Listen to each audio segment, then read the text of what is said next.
ይህ የምፅዓቱ አዋጅ ነጋሪ አገልግሎት ወቅታዊና ዕለታዊ ወጎችን በማቅረብ ትንታኔ የምንሰጥበት የተለያዩ እንግዶችንም በመጋበዝ የምናቀርብበት መድረክ ነው። መረጃዎችን ያጠናከረ ይዞልን የሚመጣው ፓስተር አለማየሁ ነሙ ሲሆን ፕሮግራሙን የመራና መሰናዶውን ኤዲት በማድረግ ወደ እናንተ የሚያቀርበው ይልቃል አስራት ነው። መልካም ጊዜ። ሻሎም ሻሎም፣ ወደ ተከበራችሁ የምፅዓቱ አዋጅ ነጋሪ አድማጮቻችን ሰላም ለእናንተ ይሁን። እንዴት አመሻችሁ? ከቀኑ በመቀጠል እንግዲህ በሌላ መረጃ ዳግም ተመልሰናል። የዓለማችንን ወቅታዊና አሁናዊ ክስተቶችን እንደ እግዚአብሔር ቃል በመቃኘት የማንቂያ ደወል ልንደውልላችሁ ተገናኝተናል። መስመር ላይ ፓስተር አለማየሁ መረጃውን ይዞ እንደተለመደው እየጠበቀን ይገኛል። መልካም ጊዜ እንዲኖረን እመኛለሁ። ይልቃል አስራት ነኝ ከምፅዓቱ አዋጅ ነጋሪ አገልግሎት።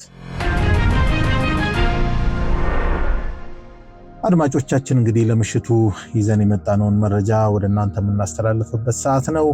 እንግዲህ ዓለማችን ከድጡ ወደ ማጡ በሚመስል መልኩ የሚደመጡ ክስተቶች አሉ።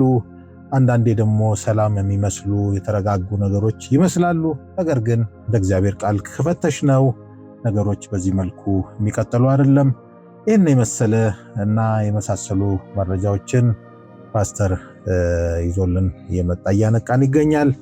እንግዲህ ለዛሬ ምሽት ይዞልን የመጣውን መረጃ ደግሞ ያስደምጠናል።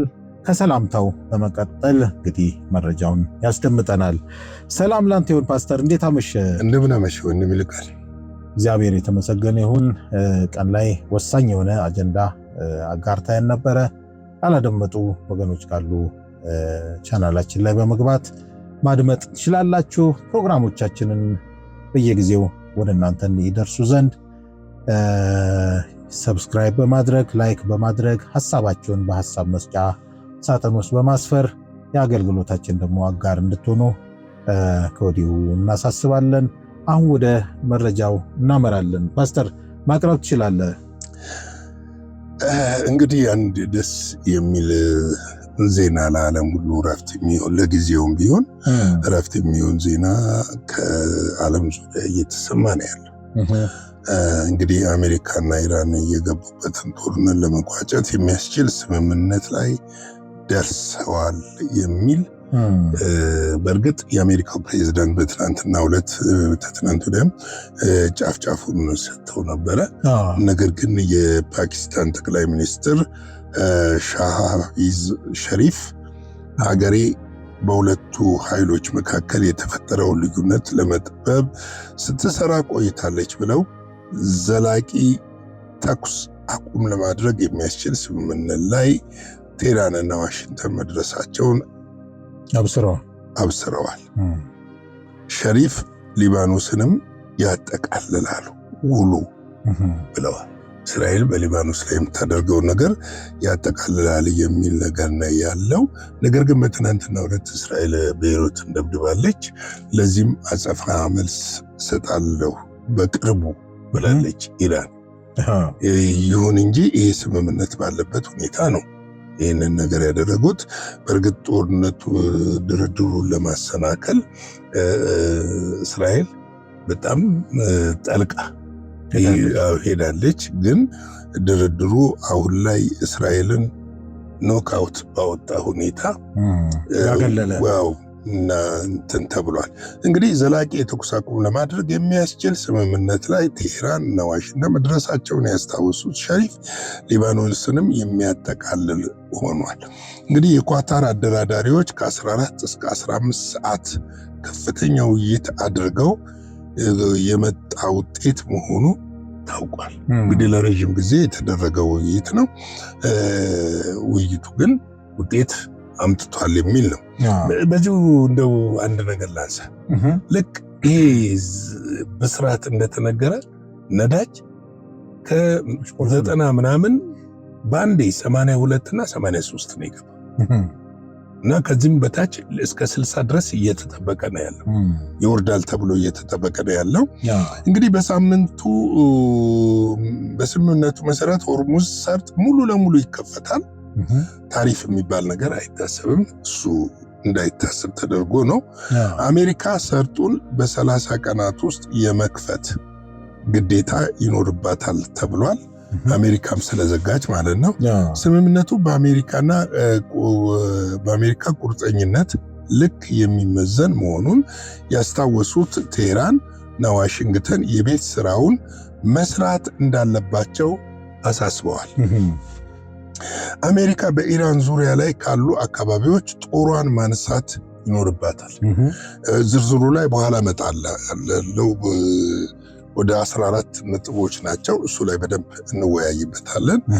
እንግዲህ በ60 ቀናት ውስጥ ደግሞ የኒኩለር ጨምሮ ቁልፍ ጉዳዮች ውይይት እየተደረገባቸው መፍትሄ እየተሰጠባቸው ይሄዳል። ለቀጠናውም ሰላም ያመጣል የሚል እምነት የጣለ ነው ይህ ስምምነት። እንግዲህ ይህም ሆኖ ግን ስምምነቱን ጥያቄ ያለበት መሆኑን አሜሪካ ፖለቲከኞች ማንሳት ጀምረዋል። እነዚህ ሴኔተሮቹ እንግዲህ አንዳንድ ሴኔተሮች የእስራኤል ጠባቂ ነን፣ የእስራኤል ተከራካሪ ነን የሚሉ ስላሉ ሪፐብሊካኑ ሴኔተር ሊንድሴ ግራሃም እና የቀድሞ የትራምፕ ምክትል ፕሬዚዳንት ማይክ ፔንስ ተጠቃሽ ናቸው። እነዚህ ምንድነው ጥያቄ ያለን ነው ምንትኑ ድርድሩ ውስጥ መነሳት የሚገባቸው መሆንጋት የሚገባቸው ነገሮች አልገቡም የሚልና እስራኤልን አገልሏል የሚል አይነት ነው። ሌላው በአውሮፓ ዘንድ በዚህ ድርድር ላይ ጀርመን፣ ጃፓን፣ ጣሊያን፣ ፈረንሳይ፣ እንግሊዝ፣ ቱርክና ኒውዚላንድ ስምምነቱን በበጎ ከተመለከቱት አገር መካከል ናቸው። የተባበሩት መንግስታት ድርጅት ዋና ጸሐፊ አንቶኒዮ ጉቴሬስ ስምምነቱን የሰሩትን ሁሉ አመስግነዋል ይላል። ምንድነው ስምምነቱ? በምን ላይ ነው የተስማሙት? ይህንን በደንብ ማወቅ ያስፈልጋል ይመስለኛል። እንግዲህ በምን ስምምነት ላይ ነው? እንደው ሁሉንም ባናነሳ የተወሰኑን ልናነሳ እንችላለን። አዎ እንግዲህ የተወሰኑትን እንኳን ብናነሳ እስቲ እናንሳቸው ዋና ዋናዎቹን። በየስምምነቱ ዋና ዋና ነጥቦች ምንድናቸው የተስማሙበት የሚለውና እዚህ የተኩስ አቁም ስምምነት ላይ ያደረሳቸው ነገሮች ኢራን ምን አግኝታ ነው፣ አሜሪካ ምን አግኝታ ነው? በዚያው አሜሪካ መጀመሪያውኑም ከጦርነቱ መውጣት ትፈልግ ነበረ፣ ግን መውጣት አልቻለችባቸው። ቀላል መስሏቸው የገቡበት ጦርነት ነገር ግን ጊዜ የሚወስድ መሆኑን በማወቃቸው ዶናልድ ትራምፕ ከዚህ ጦርነት አክሳሪ እና አውዳሚ እንደሆነም ስለገባቸው መውጣት ይፈልጋሉ። እና ሌላው በሀገር ውስጥ የተነሳባቸው ተቃውሞ ነው። ትናንት ምሽት እንደገለጽ ነው ደግሞ ህዳር ላይ የሚደረገው ምርጫ ከዚህ ጦርነት እንዲወጡ አስገድዷቸዋል። አሜሪካና ኢራን በሁሉም ዋና ዋና ነጥቦች መስማማታቸውን የተገለጸ ሲሆን አሁን የቀረው የኢራኑ ጠቅላይ መሪ ሙጀቲብ ኹሜኒ ፈቃድ መሆኑን ተገልጿል። በእርግጥ ስምምነቱን ኢራንም ይፋ አድርጋለች መቀበሏን። ኤሚሬት ኢራን ጥቃቱን እንድታቆምላት $10 ቢሊዮን ለመክፈል መስማማቷን ትናንትና ጠቆም አድርገናል። እንግዲህ ምንድነው ስምምነቱ የሚለውን ነገር የአሜሪካና የኢራን ተደራዳሪዎች በሁለት ዋና ዋና የስምምነት ሀሳቦች ላይ ተስማምተዋል። አሁን የኢራኑ ጠቅላይ መሪ የሙጀቲብ ኹሜኒ ፍቃድ እየተጠበቀ እንደሆነ ተገልጿል። የኢስላማባድ ስምምነት በመካከለኛው ምስራቅ የተቀሰቀሰውን ጦርነት ሙሉ በሙሉ ሊያስቆም የሚችል በአሜሪካና በኢራን መካከል የሚደረግ የኢስላማባድ ስምምነት ረቂቅ ሰነድ ፊርማ መዘጋጀቱ ተሰምቷል። ባይዘዌ የፊታችን አርብ ይፈረማል። ዝግጅቶቹ ለፊርማው ዝግጅት የሚያስፈልገው ዝግጅት ከዛሬ ሰኞ ጀምሮ እስከ አርብ ድረስ ይጠናቀቃል ተብሎ ይጠበቃል። ስፍራው አልተጠቀሰም እንጂ ሁለት የሀገሪቱ መሪዎች በተገኙበት ፊርማው ይፈረማል ተብሎ እየተጠበቀ ነው ያለው። በኳታር በፓኪስታን አሸማጋይነት የተደረሰው ይህ ስምምነት በቀጠናው ላይ ከፍተኛ የኃይል ሚዛን ለውጥን ያመጣል ተብሏል። ዋና ዋናው የረቂቅ ነጥቦቹ አንደኛው ተኩስ አቁምና እገዳ ማንሳትን ይመለከታል። እውነት ነው። ተኩስ አቁምና እገዳ ማንሳትን ይመለከታል። ሊባኖስን ጨምሮ በሁሉም ግንባሮች ግጭት በአስቸኳይ በቋሚነት ስምምነቱ በጊዜያዊነት አይደለም፣ በጊዜ የተገደበ አይደለም፣ በቋሚነት እንዲቆም የሚደነግግ ሲሆን ዋሽንግተን በኢራን ላይ የጣለችውን የባህር ኃይል ከበባ በ30 ቀናት ውስጥ ታነሳለች። ሆርሙዝ ወሽመጥ በኢራን ቁጥጥር ስር ሆኖ ክፍት ይሆናል። ይሄ እንግዲህ ክፍያ የሚባል ነገር ብዙ የተነሳ አልመሰለኝም፣ ግን ኢራን ትቆጣጠረዋለች የሚል ነው። የገንዘብና የኢኮኖሚ ነው ሁለተኛው ውሳኔ። የታገደ የኢራን $24 ቢሊዮን መለቀቅ ሲሆን የነዳጅ ማዕቀቡ በሙሉ ይነሳል። በተጨማሪም አሜሪካ አጋሮቿ ለኢራን $300 ቢሊዮን የሚያወጣ የመልሶ ግንባታ እቅድ ያቀርባሉ። በእርግጥ የ24 ቢሊዮን ብቻ አይደለም፣ ወደ 100 ምናምን ቢሊዮን የታገደው። ይሄ 24 ቢሊዮኑ በቅድሚያ ቶሎ የሚለቀቅ ይሆናል። ሶስተኛው የኒኩለር የጦር መሳሪያ ጉዳይ ነው። በተመድ እና በዓለም አቀፍ አቶሚክ ኢነርጂ ኤጀንሲ የተጣሉ ውሳኔዎች በሙሉ የሚሰረዙ ሲሆን ኢራንም የኒኩለር ጦር መሳሪያ ላለማምረት ከዚህ በፊት የገባችውን ቃል ታድሳለች። ከዚህ በፊትም ገብታለች እሷ ይሄንን ቃል በኦባማ ጊዜ ያንን ታድሳለች። እንግዲህ አራተኛው ኢራን ሚሳኤል ፕሮግራሟን ለቀጠናው አገሮች የሚታደርገው ድጋፍ ከድርድር ውጭ ተደርጓል። ድጋፉና የሚሳኤሉን ጉዳይ ማምረት ትችላለች፣ ከድርድሩ ውጭ ተደርጓል። አንዱ የእስራኤል ጥያቄ ይሄ ነው። ከደህንነት አኳያ ቦሊስቲክ ሚሳኤሎች አይመረቱ የሚሉ ናቸው። እንግዲህ የአሜሪካ ፕሬዝዳንት ዶናልድ ትራምፕ ስምምነቱን መቅረቡን የገለጹ ሲሆኑ ዋይት ሃውስ ምክትል ፕሬዝዳንት ጄዲ ቫንስ ለፊርማ ወደ ጄኔቫ ለመላክ እየተዘጋጁ መሆኑ ታውቋል ይላል። እንትን ነው። እኔ አሁን በዋና ነጥብ አገራኩልህ እንጂ በዝርዝር 14 ነጥቦች ናቸው እዚህ ውስጥ የተካተቱ። ፋይናንሱ ጉዳይ ላይ፣ ድጋፉ ጉዳይ ላይ፣ ምን ጉዳይ ላይ የተካተቱ ዝርዝሮች አሉ። እንግዲህ ከዚህ አንጻር ደግሞ ኢሜሬት ለኢራን $10 ቢሊዮን ለዚህ ለመልሶ ግንባታ ለመስጠት ዝግጁ እንደሆነችና በጦርነቱ የኢራን ዋነኛ ኢላማ ሆና ስትደበደበ የቆየችው ኢሜሬት ጦርነቱ የምትፈጽምበትን ጥቃት ታቆምላት ዘንድ በቅድሚያ $3 ቢሊዮን እንደከፈለች እየተነገረ ነው ያለው። እንግዲህ ኢራንም በይህንኑ ስምምነት አንስተዋለች። እንፈጠን ብዬ የኢራንን ላንሳ። የኢራኖች የመግባቢያ ስምምነቱን ረቂቅ ይፋ አድርገውታል። አንደኛ የሆርሙዝ ሰርጥ ባህረ ሰላጤ ነው። ኢራን ወዲያውኑ የሆርሙዝን ባህረ ሰላጤ ለሁሉም የንግድ መርከቦች ክፍት ታደርጋለች። በምላሹም አሜሪካ በኢራን ወደቦች ላይ የጣለችውን የባህር ኃይል እገዳ ክፍት ታደርጋለች ነው ታነሳለች። አሜሪካ እገዳ ማንሳት መግባቢያ ስምምነቱ ከተፈረመ በኋላ ወዲያውኑ የሚጀመር ሲሆን በ30 ቀን ውስጥ ይጠናቀቃል። ማለትም የባህር ኃይሏን በ30 ቀን ውስጥ ማንኛውም ወታደራዊ እንትኗን ይዛ ትሄዳለች። የመውጣት ነገር እንግዲህ ይሄ ሁለተኛው የፋይናንስ ዝርዝር ውስጥ የተጨመሩ ነገሮች ምንድናቸው? የመጨረሻ ስምምነት ላይ እስኪደረስ ድረስ አሜሪካ በኢራን ላይ ምንም አይነት አዲስ ማዕቀብ ላለመጣል ትስማማለች። የመጨረሻው ስምምነት ከተደረሰ በኋላ ሁሉም የአሜሪካ እና የተባበሩ መንግስታት ድርጅት የዩኤን ማዕቀቦች በተስማሙበት የጊዜ ሰሌዳ መሰረት ከኢራን ላይ ይነሳል። አሜሪካ ለተወሰነ ጊዜ በኢራን ላይ የጣለችውን የነዳጅ ማዕቀብ የምታነሳ ሲሆን ይህም ቴህራን ነዳጅ እንድትሸጥ ገቢ እንድታገኝ ያስችላታል የሚል ነው። እንግዲህ ሌላው አሜሪካ የታገደው $25 ቢሊዮን ሀብት ለመልቀቅ ተስማምታለች። ይህም በቀጥታ የገንዘቡ ዝውውር በክልሉ ሀገር መካከል በሚደረግ ትብብርና በፋይናንስ ብድር መስመሮች በኩል የሚፈጸም ይሆናል ነው።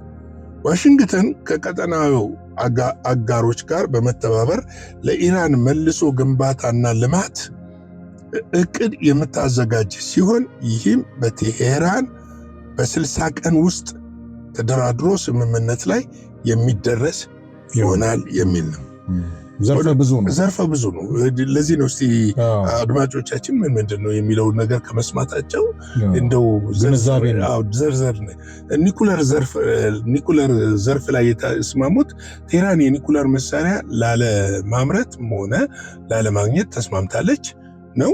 የመጨረሻው ስምምነት እስኪደረግ ድረስ ኢራን አሁን ያለውን የኒኩለር ፕሮግራም ይዘት የምታስቀጥል ሲሆን ተጨማሪ የዩራኒየም ማበልጸግና የኒኩለር ተቋማትን ከማስፋፋት ትቆጠባለች ነው። እስራኤል እዚህ ጋር ነው ጥያቄ። ዋናው ጥያቄዋ የእስራኤል ይሄ ነው። ይህን ግን በቃ እስከ 60 ቀኑ ወይ እስከምትፈራረም ድረስ ያኔ እስከ ስምምነት እስኪደርስ ትቀጥላለች። ግን አዲስ ዩራኒየም አታመርትም፣ ግን አትነቃቅለውም፣ አታጠፋም፣ ኒኩለር ግን አትታጠቅም። ይሄ ነው። ይሄ በኦባማም ጊዜ የነበረ ስምምነት ነው። የዩናይትድ ስቴትስ አሜሪካ እና ኢራን በወደፊቱ አጠቃላይ ስምምነት መሰረት ከፍተኛ የበለጸገ የዩራኒየም ክምችትን በራሷ መሬት ላይ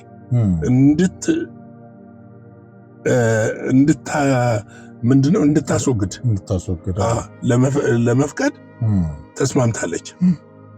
ማለት እንድታቀጥን ነው የሚለው ይመስለኛል። እንትኑን መቀነስ መሰለኝ። አሁን ለዚህ ላይ አድማጮቻችን የ60% አይደል የተብላለ ወደ ታች ማቅጠን ማለት ወደ ታች ማምጣት ነው። 30% ነበር ከዚህ በፊት ብለው የነበረው እንትን እንዲሆን 3% ለእንትን እንዲሆን ለኤሌክትሪክና መሰረተ ልማት እንዲሆን ለማድረግ ነው። የኢራን የኒኩለር ፕሮግራም የዩራኒየም ማበልጸግ ስራዎች እና ከፍተኛ የበለጸጉ ዩራኒየም ክምችቶችን የመቆጣጠር ዘዴ መግባቢያ ስምምነት ከተፈረመ በ60 ቀናት ውስጥ ድርድር የሚደረግባቸው ሲሆን በመጨረሻው ስምምነት ላይ ምላሽ ይገኛል የሚሉ እነዚህ ዝርዝር ሁኔታ ላይ ነው ስምምነት የተደረሰው። ለዚህ ነው አሁን የእስራኤል ትልቁ ጥያቄ እዚህ ላይ ነው። አሁን የኒኩለር ጣቢያዎቹ አይፈርሱም፣ ግን ምንድነው ታቀጥነዋለች ሲል ምንድነው የ60% ነው የበለጸገው። ያንን ምን ታደርገዋለች? ወደ አይደለም ትቀንሰዋለች። የበለጸገው ማቅጠን ማለት ለምሳሌ አንድ ወፍራም ድፍድፍ ነገር ካለ ስታቀጥነው የውፍረቱ መጠን ይቀንሳል፣ ወይም ደግሞ የኃይሉ መጠን ይቀንሳል። ያንን የኃይል መጠን መቀነስ የሚለው ላይ ነው ትኩረት የተሰጠው። እንግዲህ ከዚህ የተነሳ በዓለም ላይ የተረጋጋ ማይክሮ ኢኮኖሚ ይኖራል ተብሎ ይታሰባል። የአክሲዮን ሽያጮች በትናንትናው ምሽት ላይ ማቆጥቆጥ ጀምረዋል። አድማጮች ግን እንድታውቁልን የምንፈልገው ይሄ ይሁን እንጂ እስራኤል አሁንም ከኢራን ጋር ያላትን ጦርነት መቀጠል እንደምትፈልግ ባለስልጣኖቿ እየተናገሩ ነው ያሉት እና በሊባኖስም የምታደርገውን ዘመቻ እስከ መጨረሻው ድረስ እንደማታቆምና ይህን ዘመቻም እንደምትገፋበት እየተናገረች ነው ያሉት። ምናልባትም ይሄ ከአሜሪካ ጋር በይበልጥ ሊያጋጫትና ሙሉ ለሙሉ ሊያለያያት ይችላል የሚል ስጋት አለ። ከዚህ ባሻገር ደግሞ እስራኤል ላይ ይሄ እስራኤል ይህንን የማታቆም ከሆነ የከበባው ስፋት እየጨመረና ተጽዕኖ ውስጥ ልትወድቅ ትችላለች የሚል ነገሮች እየመጡ ነው ያሉት። ምንድነው የምትፈልገው ነው? ይሄ ደግሞ በመጽሐፍ ቅዱስ እየተጻፈ ስለሆነ እውነታው እዚህ ጋር ላይ ሊገለጥ ይችላል የሚል እምነት አለ። ምክንያቱም እስራኤል አሁን ድርድር ውስጥ እንደሌለች በግልጽ የታየ ነው። ትናንትናም ባስተላለፍነው ላይ ጄዲ ቫንስ አሜሪካ የራሷን ሉዓላዊ ጥቅም እንጂ የምታስከብረው የሌሎችን አይደለም የሚለው ንግግር ደግሞ ውስጠ ወይራ ንግግር ነው። ከዚህ በፊት ዶናልድ ትራምፕ ግን የእስራኤል ኢየሩሳሌም ፖስት በቃለ መጠይቅ አድርጎላቸው ነበረ። ድርድሩ እስራኤልን አሳልፈን አንሰጥም፣ የእስራኤልንም ጥቅም ያስከበረ እናደርጋለን የሚል ነው ያለው። እስራኤል ደግሞ በዋናነት ጥያቄ ያቀረበችው የኒኩለሩ ፕላንቱ በሙሉ ተነቃቅሎ መውደም አለበት፣ ዩራኒየሙ መውደም አለበት የሚለው ነገሮች ናቸው። እነዚህ ነገሮች እንግዲህ በዚህ መልክ ነው አላስኬዱም። በዚህ መልክ ነው ውሳኔ የመጣው። እንግዲህ ዓለማችን ነገሮች ከጊዜ ወደ ጊዜ እየጨመሩ እንደሚሄዱ የሚያመለክቱ ሰፊ ነገሮች አሉ። ነገር ግን እኛ ዘመኑ እንደቀረበ፣ ጊዜው እንደደረሰ፣ ሰዓቱ እንዳለቀ አውቀን ራሳችንን እናዘጋጅ። ዓለም መፍትሄ አልባ ነች። መፍትሄው ምናልባትም ይሄ ውሳኔ እንግዲህ አርብ ሲደርስ ይፈረማል ብለን እናምናለን፣ ተስፋ እናደርጋለን። ሌላም ነገር ተነስቶ ደግሞ ላይሆን የሚችልበት ነገር በተለይ በዶናልድ ትራምፕ አቋም ሊኖር ይችላል የሚል ፍርሃት አለን። እንግዲህ የጌታ ጸጋ፣ ሰላም፣ ቸርነት ከሁላችን ጋር ይሁን። ይሻለው እግዚአብሔር አብዝቶ ይባርክ ፓስተር። እውነት ነው። እንግዲህ ዘላቂ ሰላምና ምንድነው እረፍት ሊገኝ የሚችለው በክርስቶስ ኢየሱስ ብቻ እንደሆነ እኛም አጥብቀን ነው ይህን ነገር የምናውጀው። ቢሆንም ያው እንግዲህ ብዙ ጊዜ አንተም እንደምትለው እኛም እንደምንለው ለጥቂት ጊዜ ሐሳዊው መሲህ እረፍት መሳይ ነገሮችን ሊያረግ ይችላል። ሰላም የሚመስሉ ነገሮችን ሊያረግ ይችላል። በተለይ ደግሞ ጌታ ኢየሱስ ደግሞ በሉቃስ ወንጌል ምዕራፍ 21 ላይ የተናገረው ነገር ግን አጽንኦት አድርገን በተለይ ቤተክርስቲያን ይህንን አይታ ነገሮችን ለምዕመኖቿ ማጋራት አለባት ብለን እናምናለን። ኢየሩሳሌም በጭፍሮች ተከባ ስታዩ ያን ጊዜ መጨረሻው እንደደረሰ ወቁ የሚል በሉቃስ 21 ላይ ቁጥር 20 አካባቢ ይመስለኛል። ስለዚህ ምን እየጠበቀን ያለ ነው? እንግዲህ ነገሮች ያው ዋዜማ ላይ ነው ያሉት። እስራኤል እንግዲህ በከበባ ልትሆን በጣም ጥቂት ጊዜ ቀረ ይመስለናል በእኛ እምነት። ስለዚህ እንንቃ፣ ሌሎችንም እናንቃ የሚል መልእክት እናስተላልፋለን። እንግዲህ ውድ አድማጮቻችን ለዛሬ ለዕለተ ሰኞ ምሽት ይዘን የመጣነው መረጃ ይህን ይመስላል። በነገው ዕለት እንደ እግዚአብሔር ፈቃድ በሌሎች መረጃዎች ተመልሰን ምንመጣ ይሆናል። እስከዚያው ድረስ የእግዚአብሔር ምሕረት፣ ቸርነት፣ ጥበቃ ከእያንዳንዳችን ጋር እንዲሆን እንመኛለን። ሻሎም። ለዛሬ ይዘን የመጣነው ወቅታዊ መረጃ ይህንን ይመስል ነበረ። በሌላ ጊዜ በሌላ መሰናዶ እስከምንገናኝ ሰላም ለእናንተ ይሁን።